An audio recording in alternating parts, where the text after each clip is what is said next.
Hey guys, welcome back. So over the last couple of weeks when we've done this update with Josh with Buywise Mortgage, we've talked about everything really from interest rates to forbearance to guideline changes and more or less everything in between. We've addressed a lot of questions that you guys have had, that you've commented on the videos, and I encourage you guys to keep doing that. But today what we're going to do is we're going to get into a little bit more detail about what's happened over the last week. With regards to interest rate changes, some of these things affect what happens in the future, as well as guideline changes, right? And then some things have come out with regards to forbearance that I've done videos on, and then maybe you haven't seen them that we'll get into a little bit of detail as well. But we're going to start with interest rates. But before we do that, again, I'm Jeff Smith. I'm a real estate broker here in Southern California, and I want to thank you for taking the time to watch this. Josh with Buywise Mortgage, as I mentioned, is the other gentleman that you're looking at there. Do me a favor, if you like this content, give us a thumbs up. And if you're new to the channel, hit a subscribe. If you like all things real estate, whether it's mortgage, finance, any real estate related topics, trending topics, all that good stuff. But so I mentioned Fed funds, the Federal Reserve in our conversation prior to this, coming out with a statement, Josh, where they said that they're basically going to keep interest rates, the Fed funds rate at 0% until full unemployment is reached, or until full employment is reached, rather. And you and I were having the conversation prior to this that what does full employment mean, right? In the past, historically, it's meant somewhere around 5 or 6% of unemployment, right? So when you get down to 5 or 6% of unemployment, that means that we more or less have full employment in the United States. But recently, we got down to as low as 3.5%. Which is really, really low numbers, which basically means anybody in America who has a job and wants a job, or I'm sorry, who wants a job has one, right? Some of them have two. So does that mean that interest rates are going to stay that low for forever? And what does it mean? Like if I'm somebody right now, I'm looking at buying a house, I'm looking at refinancing, and they make that statement, does that mean that there's a chance that interest rates get really, really low and I should wait to buy a house or refinance? How should I approach this based on that statement? It's a really important question, but there's a lot of things that go into it. So the federal funds rate does not directly impact mortgage rates or any other rate of what you borrow besides things that are tied to the prime rate. So when they cut the federal funds rate to 0, they also cut the prime rate to 3.25. So home equity lines are based off of prime. A lot of credit cards are based off of prime. So consumer stuff like that is going to help you. On mortgage rates, not so much. Mortgage rates, there's a couple of components that go into what make up the interest rate that you pay on a mortgage.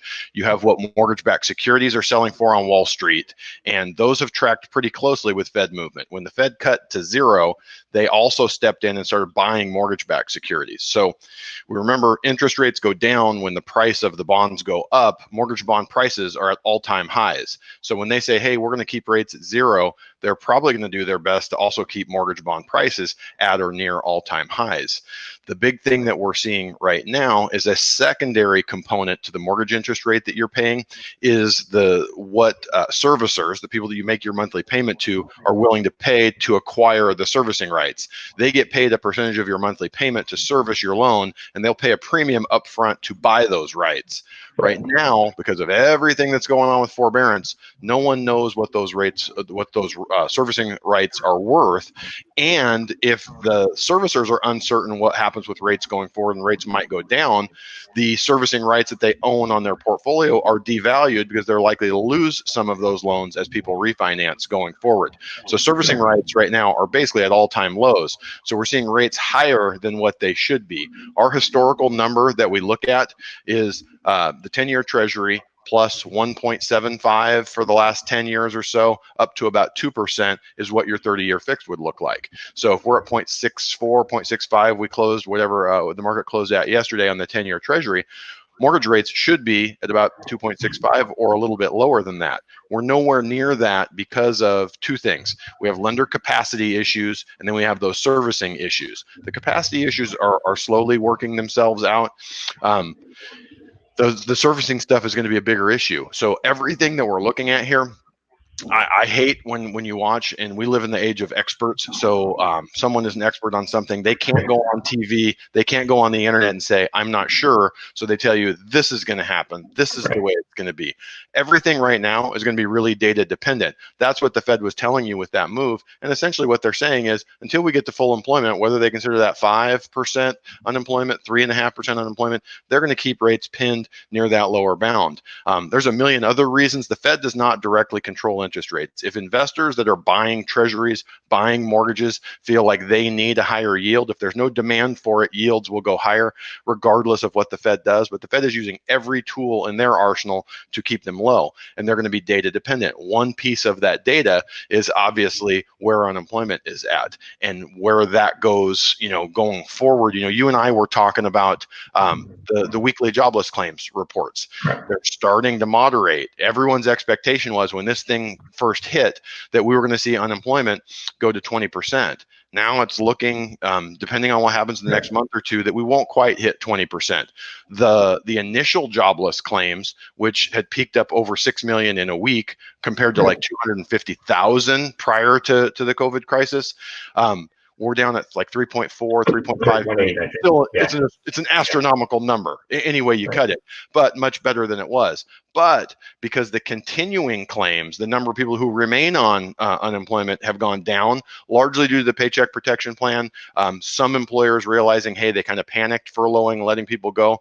We're just under 20%. So we need to see that data. How long are we quarantined? How long are we at home? What businesses can reopen? What does that look like for restaurants that let all their waitresses go, or they're on unemployment right now, but now they can open up, but they only have 50% of their capacity? We need to see that. That data is what we're going to be watching going forward. But in terms of interest rates, the scary thing for anyone, I tell anyone there's numbers, there's a calculation that says, does this make sense to do your loan today? And if it does, I wouldn't wait for lower rates, because we don't know if that's 6 months from now, 12 months from now, 18 months from now.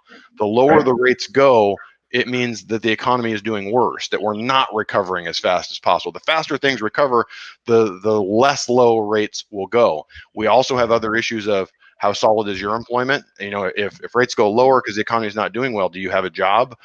Did home values dip? And we're going to talk about that. I don't think that's the case.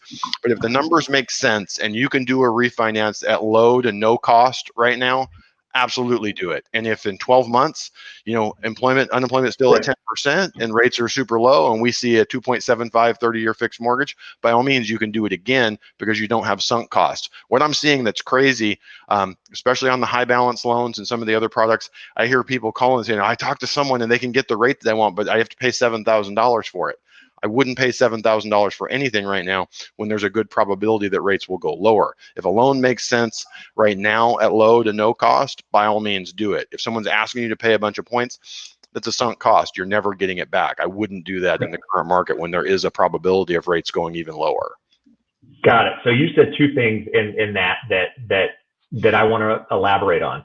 One was you mentioned the prime rate and that being tied to home equity loans, right? So Chase has come out and they've said, we're not doing home equity loans anymore.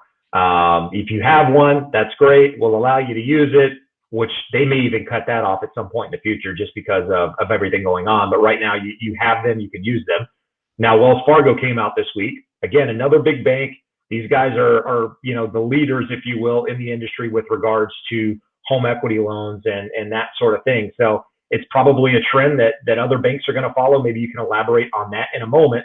But the other thing you mentioned was you said interest rate, part of the interest rates that are out there are being tied to the servicers, right? Because of servicers not really wanting to take on the cost of, or the potential liability, if you will, of out there buying loans in the market.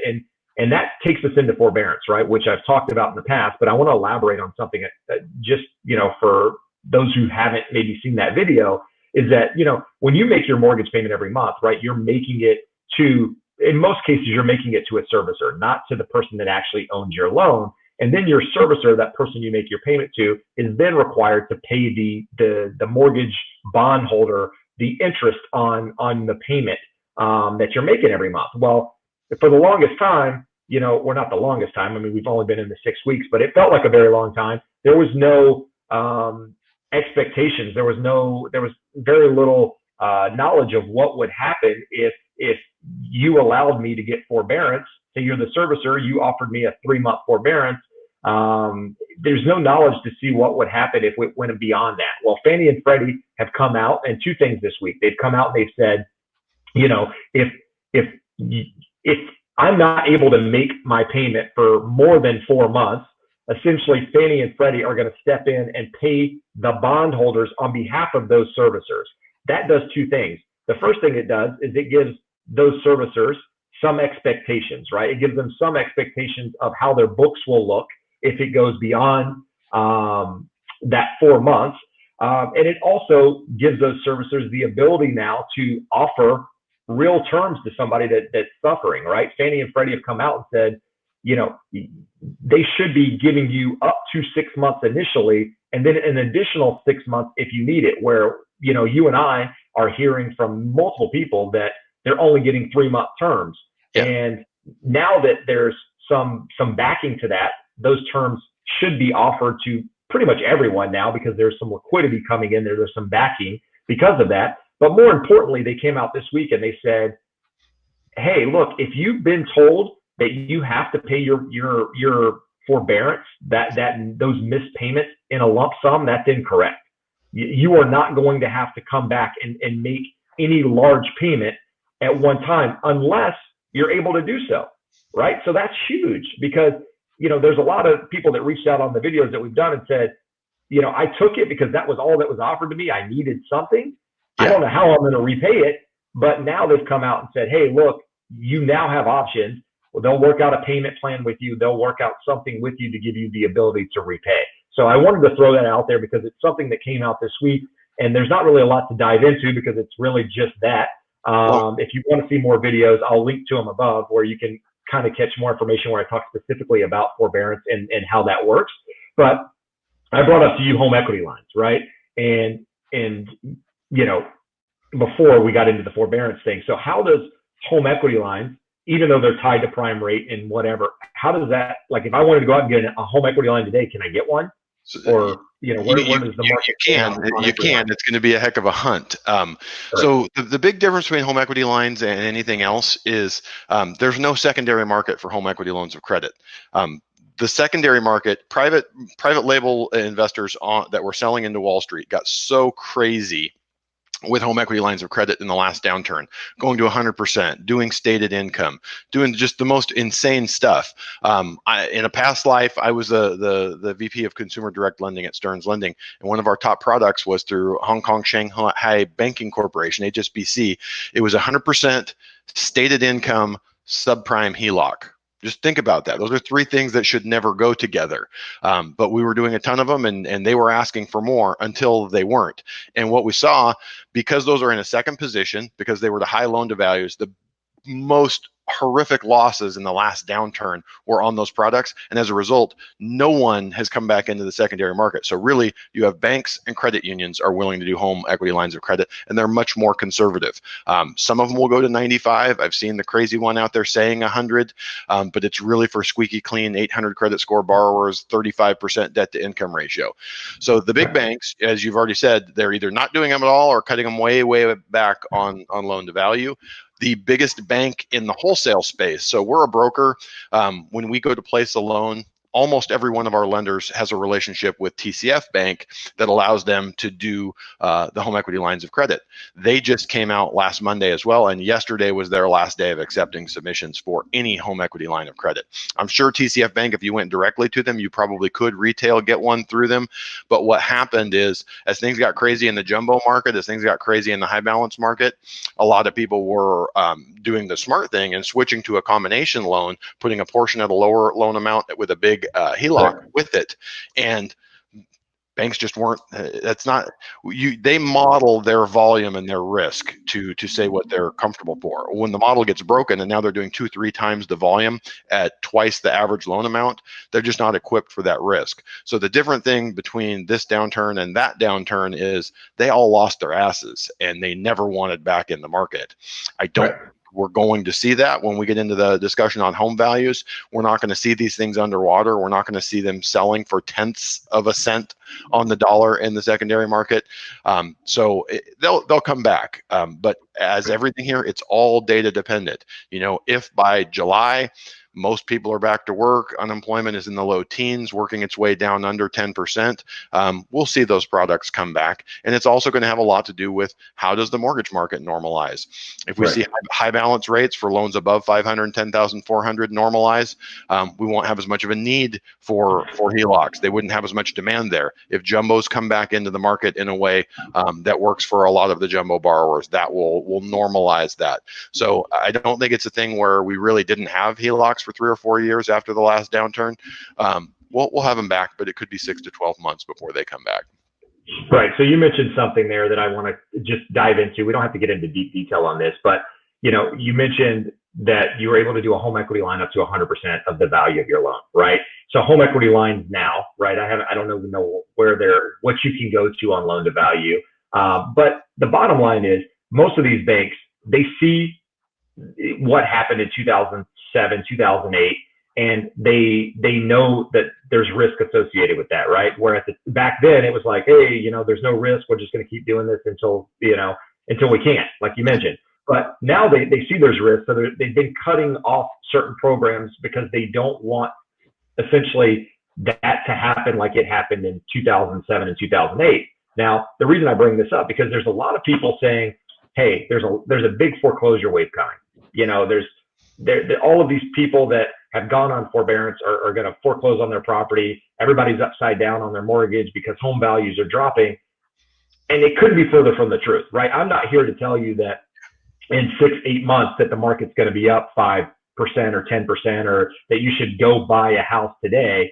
But what I am telling you is that people have equity in their homes, right? Because the market's appreciated so much over the last 7 to 8 years. Since 2012, the market has appreciated on average probably 5 to 7% a year, like every year. And with that being said, there's income verification. There's, all of these things that they didn't have at that time. And now lenders are cutting programs to prevent anybody from pulling out excess equity. So, you take all of that and you say, okay, and then the people that are in forbearance, because they're going to be given a payment plan or the ability to add it on to the end of their mortgage so they don't have to come up with these payments, as long as these people regain some sort of employment, in theory, you shouldn't see a foreclosure wave, right? I mean, and again, I'm just looking at numbers. This is a very pragmatic approach. This isn't me, going into any crazy theories. It's just looking at the numbers. You shouldn't have that. Yeah, look at it this way. In the economists speak, asset prices in a free market are dictated by the laws of supply and demand. If you have a non-free market, you got all sorts of weird hands on the scales. But that simply means if you have supply going up, prices will go down. If you have supply going down, prices will go up. Well, for us in California, especially in Southern California, Orange, LA, San Diego counties that are largely built out, that have slow growth policies, there's not going to be enough supply coming online to keep up with the demand of people that are located here and want to buy and own homes. So the only way to flip that equation where you would see a decrease in values is to increase supply by people losing their homes. And you already hit on it. We have a moratorium on foreclosures in addition to the required forbearance agreements that lenders are having to give. They're not allowed to foreclose right now. So if you can't even start the foreclosure proceedings right now, and you probably wouldn't be able to start in 6 months or 12 months. In California, you have multiple stages to it. It's 6 to 9 months in the most aggressive timeline before you would be able to foreclose. So when we're saying we have a moratorium for 6 to 12 months and we have a 6 to 12 month timeline, you're not going to see any foreclosures coming on the market. That's assuming that you would have foreclosures. In the last downturn, the majority of people that lost their home bought late in the cycle at super high loan to value. So bought at inflated prices at high loan to value. or they went back in and borrowed the cash back out to high loan to values. If we look at loan to values nationwide, if you take the amount of home value nationwide and the amount of mortgage debt, the average loan to value is like 50-55%. So there's a lot of people that are in there free and clear, and there's a lot of them that are at 80-90%. But imagine anyone that bought before 2015, if you bought in 2010 or 2013, you're golden. But if you bought before 2015, you're sitting on 25 to 30% appreciation on top of whatever you put down. So are you likely to lose your home to foreclosure? No, you're not. You might have to sell. And if there's enough of those, you get some pressure downward on prices, but you don't have those forced sales where it's just a fire sale. So depending on where you're at, depending on what industries you have and how the local economy looks, largely what we've seen so far from the unemployment, the renters have been hit disproportionately hard by the unemployment because they have lower end jobs. Those are the people that were determined to be expendable in the short run. Those jobs are important and will come back online, but owners to a much lesser degree have been hit. And that's not to say that they haven't been hit. We wouldn't have 10% of FHA and VA borrowers in forbearance if they hadn't been hit. But if we went back to the old regime where you actually had to prove a hardship to get forbearance, we'd probably have 4 or 5% of FHA and VA loans. Agreed. In forbearance. Right. So you've got a bunch of weird stuff. The government is trying really hard to stretch this out because, again, the big difference between 2020 and 2007 is that was systemic problems that were going to take a long time to heal and recover from. This is much more similar to a natural disaster. No one saw it coming. It hit once hard everywhere, and then now it's going to be recover. So we're all hoping it's a slow and steady recovery. It could be a recovery and then a setback, and then a recovery and a setback. We don't know what it looks like, and the uncertainty that's left there. We're all pretty confident we've seen the worst of it, but we don't know how long we stay at these levels and how quickly we recover. Once that becomes known and starts getting priced into the market, when lenders get a little bit more aggressive, not in terms of aggressive lending, but just bringing programs back that we had a month ago, taking away overlays to their guidelines, bringing back home equity lines of credit, that market normalizes, and it should. I don't know. So when we say, if you look at the fundamentals today, interest rates should be 0.75% lower than they are. And I would say that they will be, but I don't know if that's 6 months from now, or it's 12 months from now, or 18 months from now. And you also have that sort of moving target that, mortgages are really high relative to the 10-year today. But what if by the time lenders get comfortable and want to go back to their normal 2% variance between the 10-year, what if the 10's back at 1.5 by then? Well, we're at 3.5 right now. They can meet in the middle. It doesn't have to be one going all the way to the other. They can absolutely meet in the middle. So we don't have any guarantees. Anyone that tells you they know for a fact exactly what's going to happen, rates for those that qualify are going to be low for quite some time to come. Whenever it makes sense for you and is logical, take advantage of it. And because of that, because we're going to say we have rates at all-time lows and they're likely to be here for 12 to 24 months, if not longer, that's yet another support for the mortgage market. Some people who are in trouble, instead of selling, might be able to refinance their way out of it, pay off some other debt, get things in line. Other people will have more buyers eligible and able to qualify because interest rates are lower and that monthly payment is lower. So in the short run, in the next 3 to 6 months, by any stretch, you could see in any market a couple of weird sales, forced sales, distressed sales. Someone has to move, gets relocated from a job and has to do it. By all means, you could see some weird comps go up, and 6 months from now, you might go to refi and get a much lower appraisal than what you think. But my expectation is we're going to go from, depending on the expert you pick, was saying 3 to 6% appreciation this year. Maybe we're 0 to 2% this year, this calendar year, and it's going to moderate growth going forward. When we don't have full employment, even though rates are really low, we won't have as much appreciation as we have had. But California is a weird place. Everyone wants to live here, so you always have plenty of willing demand. It's just how much able demand do we have? How many people can get a job that pays enough, can qualify for the mortgage, can scrape together the down payment? So as long as you're in Orange and LA County, I don't have a super big worry about home values right now. And obviously data dependent. Let's come back in another 60 days. Like you mentioned earlier, we're only 6 weeks into this. Let's come back in 60 days when we're 3.5 months into it. We kind of get a look at how bad the second quarter is. On paper, it's going to be really bad. All of the reports that start coming out are going to be terrible. You know, if I pull up the numbers on January and February data for the year over year, home prices were tracking up 4 to 6%, depending on whose numbers you look like. We had supply at low levels, demand higher than the last few years. The most important thing that we have right now is that I have some charts queued up here. There's really only one that I think is important and worth showing here, but this is our biggest tailwind for home values. You can't really see what this is, but what I want to show where I'm at right here, that is, sorry, we got a car alarm kindly going off in the neighborhood.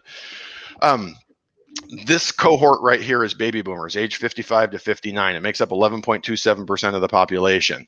Right here behind it is 25 to 29, and this chart is as of 2018. So they are the 25 to 29-year-olds who are now 27 to 31 is 11.54% of the population. That group is the biggest group, biggest cohort by generation we've had since the baby boomers. Everyone is aware how the baby boomers changed consumption just because they came into the market en masse. What they bought, there was large demand. Well, when we say 27 to 31, 32, that's prime home buying age, and that generation will be moving into that. So they're getting to their prime earning years. If you say 25, 26, 27, you get started in your career. By your early 30s, you've got some promotions, you're making good money, you got married, you're probably having your first kid, you feel like you need a home.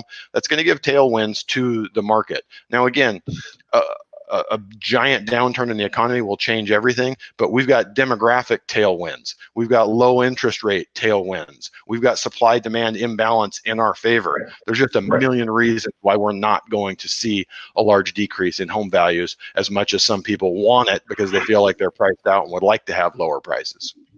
No, right. So you said, again, a couple of important things I'm just going to go back on here. You made a comment that, you know, in 2007, 2006, whatever you want to refer to that time as, 2006 through 2008, that, you know, it was you didn't say this directly, but this is more or less what you were getting. That was a financial crisis, right? That was a global crisis financially that hit banks, that hit lending, that hit basically every aspect of that business, and lending became an issue, and it directly hit real estate, right? That was a direct impact on the real estate market. Yep. This time, it has nothing to do with real estate, right? It is like you mentioned, you referenced it to a natural disaster, right? It has nothing to do with real estate. It has nothing to do with mortgage. Those are still sound, fundamental. I mean, you know, the fundamentals of those businesses are very sound, right? And so once this event, if you will, I'm gonna say it's an event because that's essentially what it has been. Once it's under control, whether it's a vaccine has been created or we get past it or whatever, and employment gets back on some sort of level ground, real estate, mortgage, all of this stuff should continue, not necessarily where it left off, but it doesn't have to make up for what it did in 2007 through 2008. You know, the money is still there, the programs are still there, the buyers are still there, all on the back end. It's not what it was back then. So anybody that thinks that we're looking just like 2006 through 2008, it's not the same, right? And not to say that, you know, something else can't come and make that happen, but as it stands today, that's not what we're dealing with, right? And this is completely separate from that time period. And I think, like you mentioned, you got a lot of people out there that missed the opportunity, right? I see them all the time. They didn't buy because they kept thinking prices were going to go down. They kept thinking, you know, I'm going to get my chance in the market. And they still haven't bought, right? Everybody's looking to bottom fish. Everybody wants home prices, interest rates, everything at the very lowest. And while they wait, things continue to go up. And so, you know, not to say that means any, you know, that we're headed on some great boom, but those are facts. And here's some more facts, right? So this week, pending home sales were down 22%, right, for March. What does that mean? You know, we're at the end of, well, actually, we're at the beginning of May now. So that's a month old. But what the new data that came out said that mortgage applications are up, I think, 12%. So that was this week. That was week over week. They were up 12%. And purchase mortgage applications. Obviously, refinances have been up. Right? Not refinances. That's purchase. People buying houses. And so the data that's old is basically telling us what happened in March. Well, March, this thing just came to light. Nobody knew what was going to happen. Of course, I mean, applications are down. Why would you go buy a house or try to buy a house or put an application in if you had no idea what the hell was going on? Now you have a better idea of what's going on because you've had 6 weeks to kind of get accustomed to it. And so applications are up, right? Yeah. And whether you've seen it directly or what have you, that shows that people are one of two things. They're either just over it, right? And they're saying this isn't nearly a big a deal as everybody's making it out to be. I've got a job. I'm still moving forward. I'm going to buy a house. Or, the other side is that, that people have just, I don't even know. I guess there's only really one side, right? I didn't have another one. That, people are over it. So they're ready to buy. Either that or where I was going with that interest rates are low. They see that home prices aren't going down to, drop 30% like the stock market did initially. And so they've said, you know what, maybe now is a good time to buy, right? So that way, I guess that would be my second one. Well, think about this. This is edited, guys. So think about this. The cold hard truth of the coronavirus is that its greatest risk to the old and infirm. So who are home buyers? Once someone hits 65, 70 years of age, primarily done buying homes. They're paying them off and enjoying their golden years. Right.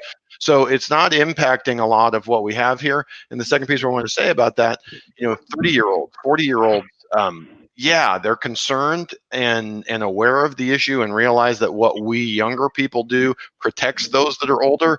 But you can see, we're both here in Huntington. We had a group of yahoos protesting the lockdown.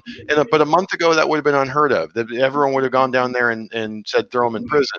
But we do have a small vocal group of people saying, hey, we need to get over this. And most people are somewhere in the middle. We're feeling out what the new normal is, what our comfort level is, and the risk to ourselves personally is actually fairly low. It's just changing behaviors, and that applies to real estate also. For us on the mortgage side, most people don't choose to come in and meet with us. We can do everything online. We can do a live Zoom meeting just like this and run through all the numbers. For the realtors, it's a little bit different. You meet in person, you got to show them a house. But from digitally signing contracts, virtually looking at open houses before going in and seeing it gives you a better handle on it. It's just going to be a new normal. We don't know exactly what it looks like. It's going to be different than what it was, but we're getting to that. And again, in 6 weeks, it's much more normal than it was. And 6 to 12 weeks forward, we're going to have a pretty good handle on what this is and what it looks like. Right. And as we've done week over week, we're going to continue to update you on that. Any changes in the market, any top trending news that may affect you as somebody buying real estate, selling real estate, investing in real estate, or hell, maybe you're just a homeowner and you want to know, what the future looks like. We're going to continue to do those updates, but I encourage you guys, if you're still watching, it's 32 minutes into this thing, to comment, leave comments, tell us, we're answering these questions as you put them in there, and we don't have all the answers, right? And if we don't, we're telling people, hey, look, we don't know the answer to that, but I encourage you guys to comment, contact us directly. You guys have done a lot of that. There's been a lot of people saying thanks and/or reaching out to Josh to refinance or have questions. So I encourage you guys to keep doing it. I'll put Josh's contact information again in the description. Any final parting words there, Josh? No, we're just slowly thawing and getting back to normal. It's going to take longer than any of us would like. But 6-12 months from now, we'll be 90% normal in the mortgage industry. And there's going to be a lot of opportunity for people. If that opportunity exists today, if you're at, talked to a lady earlier this week, she's at 3.75. We can get her to 3.25 with zero cost there. That makes sense today.